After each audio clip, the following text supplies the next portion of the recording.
हातकणंगले तालुक्यातील हुपरी इथं प्रीपेड वीज मीटरच्या विरोधात शिवसेना उद्धव बाळासाहेब ठाकरे पक्ष आक्रमक झालाय। प्रीपेड वीज मीटरच्या विरोधात पक्षाच्या वतीनं हुपरी वीज वितरण कार्यालयावर मोर्चा काढला। आंदोलकांना गेटवरच अडवल्यानं आंदोलक आणि पोलिसांमध्ये शाब्दिक वादावादी झाली। यावेळी आंदोलक आणि महावितरणचे कार्यकारी अभियंता दत्तात्रय भागणे आणि उपकार्यकारी अभियंता दिगंबर पवार यांच्यात चर्चा झाली।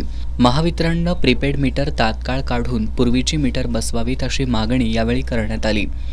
पुन्हा प्रीपेड वीज मीटर बसवण्याचा प्रयत्न झाल्यास तीव्र आंदोलन उभारण्याचा इशारा यावेळी देण्यात आलाय। स्मार्ट मीटरच्या सक्तीच्या विरोधात शिवसेना उद्धव बाळासाहेब ठाकरे पक्षाच्या वतीनं हुपरी येथे आज एक भव्य जन आंदोलन उभारण्यात आलं होतं। या संदर्भात पक्षाची लोकांची जी तीव्र भावना पक्षामार्फत जी आज या महावितरणच्या समोर इथं मांडण्यात आली, अधिकाऱ्याने शब्द दिलाय, एक त्यांनी स्थगिती दिली आहे की या इथून पुढे कोणत्याही पद्धतीनं जबरदस्तीनं ही मीटर बदलले जाणार नाही आहेत आणि हे एक शिवसेनेचं अभूतपूर्व असं यश आहे। आणि जर समजा परत ह्या संदर्भात जर परत कारवाई चालू झाली मीटर बदलणं किंवा काय, तर मग बाकी हुपरी गाव बंद करून त्याचं जनआंदोलन मोठ्या स्वरूपात परत इथं केलं जाईल, अशा पद्धतीचा आज इथं सूचना आम्ही या महावितरणला दिलेली आहे।